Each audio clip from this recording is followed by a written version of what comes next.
Banyak yang bertanya bagaimana sih caranya untuk menumbuhkan atau mengembangkan nilai-nilai spiritual pada anak. Dan sekarang aku mau kasih tahu kamu jawabannya.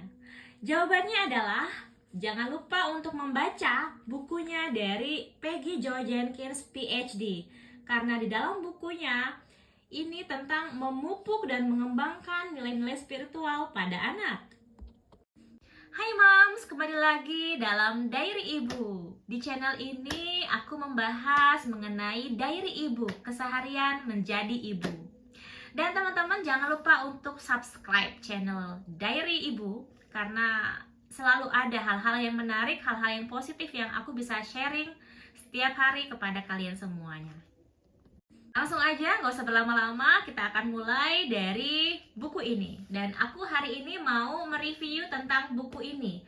Buku Peggy Jo Jenkins PhD dengan judul Memupuk dan Mengembangkan Nilai-Nilai Spiritual pada Anak. Aku tuh sangat senang banget bisa membaca buku ini, bisa menemukan buku ini. Dan aku pengen ini bisa tersampaikan oleh teman-teman semuanya. Aku bacakan dulu pendahuluan dari buku ini. Jadi, buku ini merupakan revisi dari karya saya terdahulu, A Child of God. Saya lihat banyak orang yang meyakini Tuhan, Allah, Sang Pencipta, dan lain-lain menyebutnya namanya dengan berbagai sebutan sesuai keyakinannya. Karena itu, saya tidak menekankan kata tertentu dan mengajak semuanya untuk mengganti sebutan tersebut sesuai keinginan. Pelajaran-pelajaran yang diberikan berlandaskan prinsip-prinsip universal. Prinsip-prinsip yang berlaku di mana saja, di negara, budaya, dan agama manapun. Dengan latar belakang saya sebagai seorang ibu, pendidik, orang tua, atau guru, dan pelajar, prinsip-prinsip spiritual dan universal, saya rasa cukup masuk akal untuk memadukan bidang-bidang tersebut menjadi satu dengan harapan dapat meningkatkan pertumbuhan kesadaran yang dibutuhkan oleh dunia ini. Sebagai orang tua, saya merasa sangat membutuhkan lebih banyak informasi mengenai prinsip-prinsip mental dan spiritual dalam bentuk yang mudah untuk disampaikan kepada anak-anak. Hasilnya merupakan kombinasi dua sarana mengajar yang banyak disukai, yaitu alat bantu visual dan analogi, untuk mengajar anak-anak tentang prinsip-prinsip kebenaran. Pepatah yang menyatakan bahwa kita mengajarkan apa yang perlu kita pelajari sungguh terasa betul kebenarannya ketika saya menulis buku ini. Saya senang bisa berbagi dengan Anda dan saya harap buku ini bisa membantu Anda sebagaimana telah membantu saya. Tentu buku ini tidak sekedar untuk mengajar anak-anak, tetapi juga untuk mengajar sisi anak dalam diri kita masing-masing. Dengan tulus, saya berharap Anda dan anak-anak yang mengikuti jejak Anda menikmati pelajaran-pelajaran yang ada di dalam buku ini. Ada yang bilang, kebenaran itu mahal harganya. Kebenaran yang biasa saja, seperti kebiasaan memberi dan menerima, datang dalam bentuk yang juga biasa saja dan sederhana, tertiup sepoi angin yang menerpa. Kebenaran didapat melalui perjuangan, bukan hadir sebagai kebetulan. Bukan pula melalui embusan mimpi musim panas, namun direnggut melalui pergulatan jiwa, menentang embusan dan arus cobaan. Ini dari penulis tak dikenal. Sekarang kita masuk ke membangun landasan. Dari Dr. Maria Montessori berkata, anak mesti mencapai tingkat kerohaniahan yang lebih tinggi melalui hal-hal konkret. Nah, tujuan buku ini untuk membantu anak-anak meyakini kebenaran tentang diri mereka sebagai anak Sang Pencipta. Ketika mereka mengetahui kebenaran tersebut, hal-hal luar biasa pun akan mulai terjadi pada mereka dan dunia mereka. Seseorang pernah mengatakan, celakalah mereka yang harus belajar mengenai berbagai berbagai prinsip justru di saat terjadi krisis. Prinsip-prinsip yang dipelajari anak-anak dari buku ini akan membantu menyiapkan mereka menghadapi apa saja yang mungkin mereka temui. Karena mereka akan memahami bahwa prinsip-prinsip yang mereka pegang adalah dunia mental dan spiritual, dan apa yang terjadi dalam hidup mereka merupakan ekspresi material dari keyakinan mereka sendiri. Banyak orang melihat dunia luar sebagai penyebab dan diri mereka sebagai akibat. Saya harap anak-anak bisa melihat diri mereka sebagai sebab, sementara dunia sebagai akibat. Dengan demikian, mereka akan memiliki kepemimpinan yang dibutuhkan sebagai penuntun dalam era baru. Untuk setiap hukum fisik, ada hukum paralel dalam pikiran dan rohani.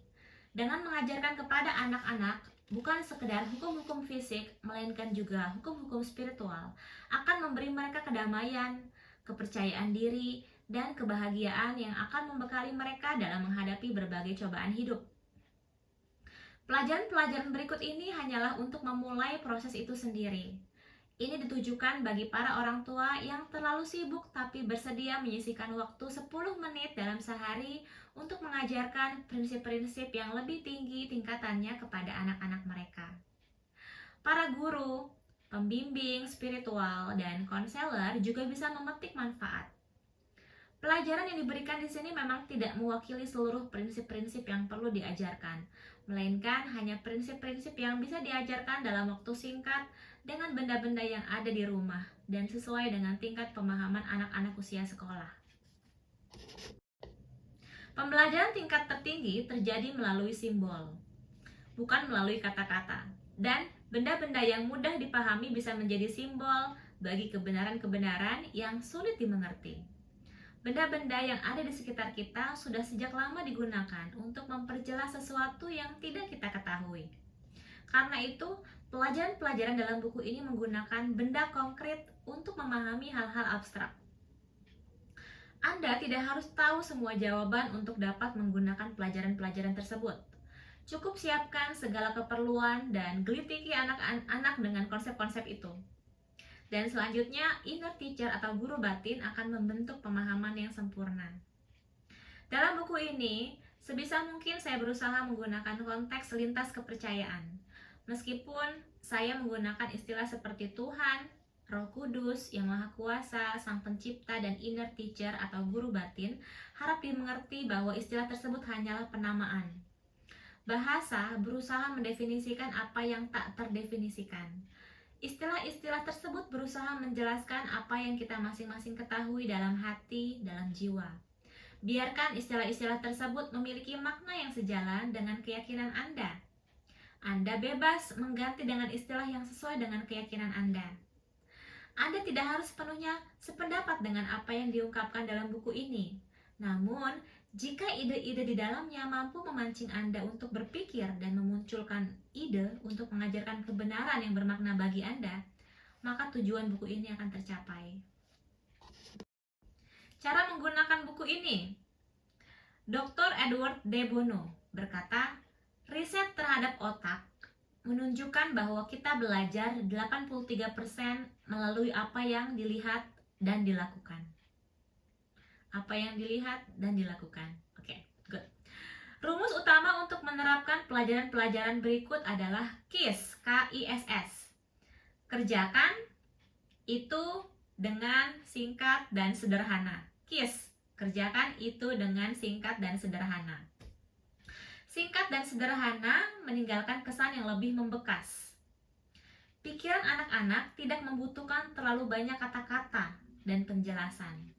Sementara pikiran orang dewasa membutuhkan itu.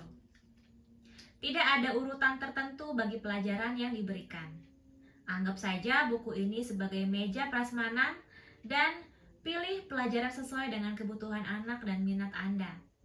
Cari waktu yang tepat untuk mengajarkan.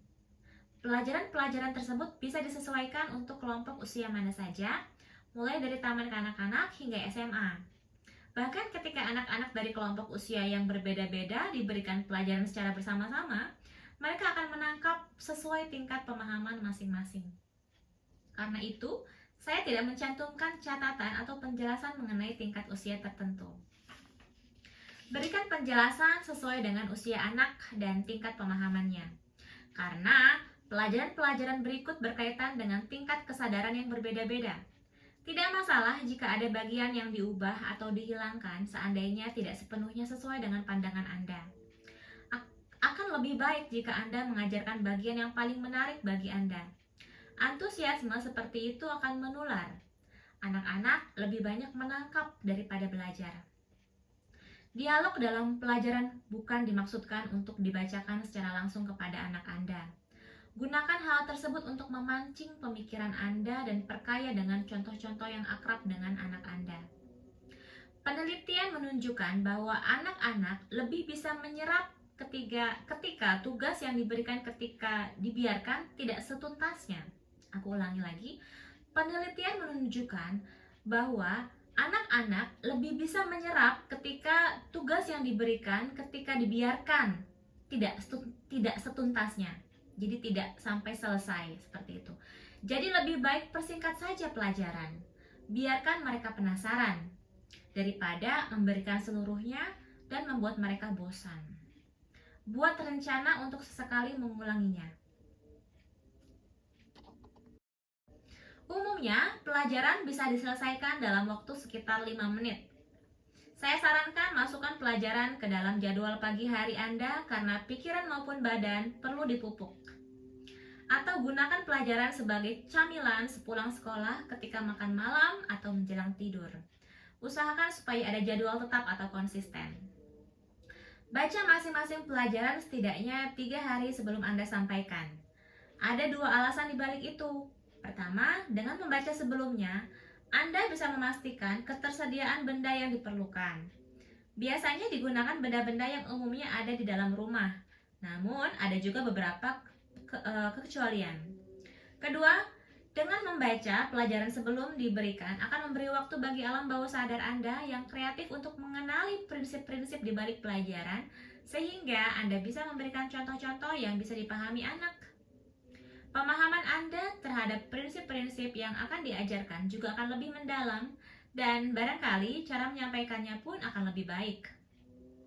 Perlu diingat bahwa materi dalam buku ini sengaja dibuat terbuka agar Anda bebas menyampaikannya sesuai dengan keyakinan Anda dan dengan cara yang paling pas dengan kebutuhan anak. Sebelum pelajaran dimulai, pastikan semua benda yang dibutuhkan tersedia. Jika ditutup dengan kain, mungkin akan menjadikannya sedikit lebih misterius atau bahkan menegangkan. Anda mungkin bisa menggunakan suatu nampan atau alas tertentu untuk pelajaran yang akan diberikan. Penggunaan boneka tangan juga bisa membantu dalam memberikan pelajaran agar lebih dramatis. Pastikan untuk menyediakan waktu bagi diskusi dan pertanyaan anak. Usahakan untuk tidak melakukan monolog. Tidak jarang anak lebih akrab dengan kebenaran ketimbang kita orang dewasa dan bisa mengajarkan kita melalui pandangan-pandangan mereka yang tajam. Jangan segan untuk bertukar tempat dan menjadi pembelajar. Kadang-kadang, sulit atau tidak, tepat menggunakan benda yang disarankan dalam pelajaran namun tetap diperlukan perlengkapan untuk menyampaikan pesan yang ada. Oke, aku ulangi sekali lagi. Kadang-kadang sulit atau tidak tepat menggunakan benda-benda yang disarankan dalam pelajaran, namun tetap diperlukan perlengkapan untuk menyampaikan pesan yang ada. Selain benda, Anda boleh juga menggunakan gambar atau gambar kata-kata.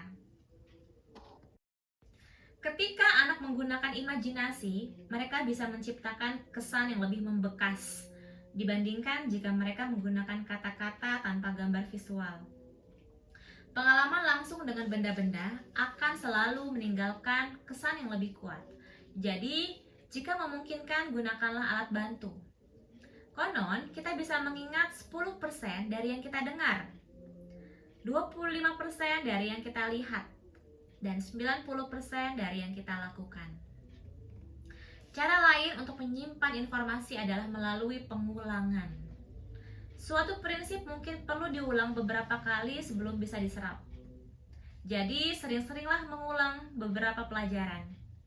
Beberapa pelajaran menyampaikan hal yang sama dengan cara yang berbeda, dan itu juga merupakan cara efektif untuk mengajarkan. Dalam setiap pelajaran, penting sekali membangun rasa percaya diri anak. Perasaan anak jauh lebih penting daripada apa yang ingin dicapai oleh pelajaran yang diberikan. Bantulah anak agar merasa nyaman dengan dirinya. Hal tersebut sangat pas dengan ungkapan, kita mengajarkan apa mereka dan apa yang lainnya bagi kita. Setelah masing-masing pelajaran, Anda akan menemukan afirmasi yang bisa Anda gunakan untuk menutup sesi. Afirmasi adalah pernyataan positif mengenai kebenaran dan merupakan sarana yang ampuh untuk mengubah pemikiran dan sikap seseorang, sehingga akan mengubah pengalaman seseorang. Hal tersebut diuraikan secara lengkap pada bagian panduan afirmasi. Afirmasi ini biasanya merupakan hasil dari masing-masing pelajaran. Hal tersebut bisa secara langsung menguatkan pelajaran atau berhubungan dengan kepedulian yang terungkap ketika anak-anak mendiskusikan pelajaran. Dengan mengulang afirmasi sepanjang hari, bisa membantu anak-anak menjadi lebih dekat dengan kebenaran menyangkut dirinya. Agar buku ini menjadi sarana mengajar yang efektif, sediakan satu buku khusus untuk mencatat ide-ide sebelum, selama, dan sesudah masing-masing pelajaran diberikan. Cantumkan juga rencana yang akan Anda lakukan untuk pengembangan pelajaran, misalnya dengan cara bermain peran, meditasi, serta tugas-tugas seni dan sains. Catat bagaimana penerimaan anak-anak terhadap pelajaran dan beri saran-saran untuk penggunaannya di masa mendatang. Kategori yang Anda buat bisa mencakup judul pelajaran, tanggal penerapan, tambahan terhadap pelajaran, perubahan terhadap pelajaran, contoh-contoh yang diberikan, ide-ide afirmasi lain, respons dan pertanyaan anak, aktivitas untuk pengembangan pelajaran, dan saran untuk penggunaan pelajaran di masa mendatang. Mungkin kontribusi terbesar dari pelajaran-pelajaran dalam buku ini adalah mampu memancing ide-ide sejenis yang bisa Anda gunakan untuk secara lebih gamblang menggambarkan filosofi Anda. Saya berharap aktivitas-aktivitas tersebut akan menjadi pemicu dan Anda pun akan mulai melihat banyak cara untuk memperluas pemahaman anak terhadap dunia mental dan spiritual mereka pada benda-benda yang ada di sekitar. Pepatah Cina mengatakan, saya mendengar, saya lupa. Saya melihat, saya ingat. Saya melakukan, saya paham. Sekarang kita masuk ke panduan afirmasi. Apa sih itu afirmasi? Nah, afirmasi digunakan sebagai penutup dari masing-masing pelajaran. Jadi saya sarankan Anda membaca bagian ini sebelum mulai memberikan pelajaran. Afirmasi seperti yang digunakan dalam buku ini merupakan pernyataan positif mengenai siapa diri kita dan seperti apa kita bisa menjadi atau alami. Afirmasi berguna sebagai pembawa perubahan, sebagai sarana untuk memunculkan perubahan yang kita inginkan dalam pemikiran dan pengalaman kita. Perubahan ini terjadi pada keyakinan tentang diri kita sendiri. Kita perlu menyelaraskan kesadaran diri kita dengan kesempurnaan ilahi yang berada dalam diri kita. Keyakinan kita tersimpan di area pikiran bawah sadar, yang terbangun dari emosi, ketakutan, keraguan, kejadian sebenarnya, dan opini orang lain yang bisa diterima. Keyakinan dengan mudah menerima pikiran-pikiran negatif maupun positif, dan membentuk apa yang kemudian kita rasakan sebagai kebenaran. Disinilah perlunya afirmasi, yang bisa membantu kita melawan pandangan-pandangan negatif yang kita berikan pada diri sendiri atau yang diterima dari orang lain. Sebagai spirit, pada dasarnya kita ini sempurna. Kita berhak menimbulkan kesempurnaan tersebut. Afirmasi cepat melekat pada anak-anak kecil karena mereka lebih dekat dengan kebenaran akan diri mereka sendiri. Mereka belum banyak mengalami cuci otak seperti orang dewasa. Kita sebagai orang dewasa tanpa sadar menggunakan afirmasi negatif hampir sepanjang hidup, sehingga menimbulkan kondisi-kondisi yang tidak diinginkan. Kita melakukan afirmasi negatif ketika mengatakan, saya tidak bisa melakukan ini, saya lelah sekali, sepertinya saya mau sakit, saya tidak bisa membaca cepat, saya tidak mahir mengeja, atau memori saya buruk. Nah, biasanya afirmasi seperti ini diam-diam muncul ketika kita berbicara dengan diri sendiri, yaitu arus verbalisasi internal. Hampir semua hal yang ingin kita ubah dari diri kita bisa diubah dengan menggunakan pernyataan atau afirmasi positif. Hal tersebut bisa membantu kita dalam melawan serbuan kritik terhadap diri sendiri yang kita alami sehari-hari. Afirmasi yang disertai perasaan sangat ampuh menguasai pikiran bawah sadar kita melalui proses osmosis. Seperti batang seledri yang berubah menjadi merah ketika direndam dalam air berwarna merah dan menyerapnya. Analogi-analogi lain yang berguna ada dalam pelajaran keampuhan afirmasi. Untuk bisa sepenuhnya diterima oleh pikiran bawah sadar, afirmasi harus masuk akal bagi pikiran sadar terlebih dahulu. Bagian bawah sadar dari pikiran kita itu memiliki kekuatan formatif. Artinya, itu akan membentuk apa yang kita rasa benar pada saat ini. Perasaanlah, bukan kata-kata, yang memperjelas bentuk tersebut. Saran untuk membuat afirmasi. Nah, bagaimana saran untuk membuat afirmasi? Jadikan afirmasi personal dengan menggunakan saya atau nama Anda. Afirmasi yang kuat dimulai dengan saya adalah. Afirmasi saya bisa juga sangat efektif. Buat kalimat afirmasi seolah-olah Anda sudah melakukan perubahan yang ingin dilakukan, seakan Anda sudah menjadi orang yang Anda inginkan. Gunakan keterangan waktu sekarang, sebab kalimat dengan keterangan waktu mendatang bisa merusak nilai suatu afirmasi. Pikiran bawah sadar sangat harafiah, dan jika afirmasi disusun sebagai kalimat yang mencerminkan sesuatu yang akan terjadi, maka itu akan selalu terjadi di masa mendatang. Hindari penggunaan kalimat saya akan, dihindari, tidak boleh. Gak boleh, saya akan, tidak boleh. Dan ungkapan sejenis. Jadi harus sekarang konteksnya gitu ya. Afirmasi harus mengindikasikan bahwa Anda telah mencapai hasil, bukan sedang berusaha mencapai itu. Afirmasi akan berhasil lebih baik jika disertai dengan gambaran mental. Lebih mudah menggambarkan sesuatu yang sudah dicapai daripada proses pencapaian yang tidak jelas. Afirmasi harus menjelaskan sikap yang ingin Anda tumbuhkan, bukan yang ingin Anda jauhi. Gunakan sikap positif, jangan negatif. Jadi gunakan sikapnya yang positif. Saya tenang daripada saya tidak marah. Jadi kata-katanya itu positif. Ya, saya tenang, saya damai, saya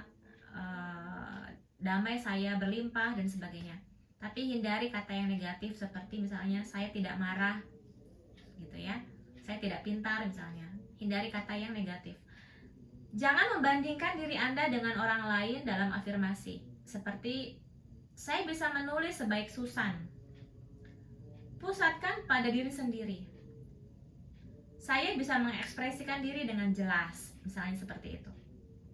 Sebutkan secara spesifik tingkat yang ingin dicapai. Misalnya, saya bisa berenang 3 putaran di kolam renang.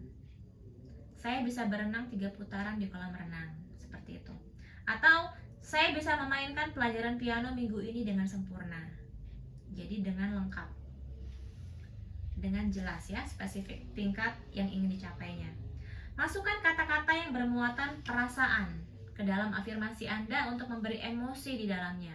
Misalnya, saya senang mengerjakan soal matematika. Atau saya bangga dengan kemahiran saya di bidang komputer. Ada perasaan, ada emosi di situ. Oke, masuk ke saran untuk menggunakan afirmasi. Afirmasi terpenting bagi anak adalah afirmasi yang mampu membangun rasa percaya diri mereka. Percaya diri merupakan landasan bagi hidup yang penuh sukacita dan keberhasilan. Banyak orang tua dan guru mengajarkan kepada anak kecil untuk menggunakan kata-kata ajaib, saya suka diri sendiri. Kata-kata seperti itu menjadikan kita lebih bersahabat dan mau bekerja sama karena kita harus terlebih dahulu menyukai diri kita untuk bisa menyukai orang lain. Dorong anak-anak untuk menggunakan kata-kata ajaib tersebut 3 kali ketika bangun tidur dan akan tidur untuk melawan serbuan kritik dari diri sendiri yang mereka alami sehari-hari. Anak-anak yang sudah lebih besar bisa mengatakan, saya hangat dan saya sayang terhadap diri sendiri. Saya hangat dan sayang terhadap diri sendiri. Atau saya sepenuhnya menyayangi diri sendiri. Di sini diri sendiri merujuk kepada kesadaran tinggi, dan kata-kata tersebut mengandung arti bahwa anak mengafirmasi spirit atau jiwa dalam diri mereka. Saya sarankan Anda untuk menggunakan doa afirmasi sebelum memulai pelajaran yang akan diberikan pada hari itu. Sebelum bersama anak Anda, tuliskan atau ucapkan misalnya, pikiran dan hati anak-anak ini terbuka untuk menerima pelajaran sesuai tingkat pemahaman mereka. Oh, bagus ya. Jadi doa afirmasinya gini. Pikiran dan hati anak-anak ini terbuka untuk menerima pelajaran sesuai tingkat pemahaman mereka. Afirmasi paling ampuh memberi bekas pada pikiran bawah sadar kita jika digunakan ketika kita dalam keadaan paling tenang, seperti ketika hampir tertidur, bangun, atau bermeditasi. Itulah alasan mengapa banyak orang tua mengucapkan afirmasi dengan lembut kepada anak-anak mereka ketika menjelang tidur. Karena itu pula, pikiran negatif yang muncul pada saat-saat itu akan sangat merusak. Karena itu pula, pikiran negatif yang muncul pada saat-saat itu akan sangat merusak. Saya ulangi tadi ya. Karena alasan tersebut, pastikan anak Anda tidak tertidur ketika mendengarkan radio atau televisi. Oh, jadi nggak usah mendengarkan radio atau televisi. Jadi harus fokus dulu. Kita berikan afirmasi ketika mereka mau menjelang tidur. Oke. Pikiran bawah sadar yang informatif mudah menyerap visualisasi detail. Karena itu gambaran mental yang menyertai afirmasi sangatlah efektif. Gambaran yang kuat bisa mengandung ribuan kata. Semakin riang emosi yang Anda sertakan ke dalam afirmasi, akan semakin efektif afirmasi tersebut. Perasaan, baik yang negatif maupun positif, memiliki kekuatan formatif. Pengulangan juga merupakan kunci bagi afirmasi yang berhasil. Gunakan sesering mungkin setiap hari. Pajang afirmasi di beberapa tempat sebagai pengingat yang bisa membantu dan sering-seringlah memindahkannya. Semakin banyak indera yang dilibatkan, semakin kuat afirmasi yang Anda ciptakan. Untuk hasil yang lebih cepat, saya sarankan untuk menuliskannya, mengucapkannya, menyanyikannya, dan menarikannya. Sekian dulu video tentang review atau bagusnya atau pentingnya buku ini, buku memupuk dan mengembangkan nilai-nilai spiritual pada anak. Dan aku akan membahasnya lagi besok dengan teknik yang kedua, karena kan teknik yang pertama, teknik yang senyum sedotan itu sudah aku bahas di video sebelumnya. Dan besok aku akan bahas mengenai teknik magnet pujian. Terima kasih teman-teman yang sudah menonton. Malam semuanya, jangan lupa untuk subscribe channel Diary Ibu. Kita ketemu lagi di video berikutnya. Semoga bermanfaat. Wassalamualaikum warahmatullahi wabarakatuh. Bye.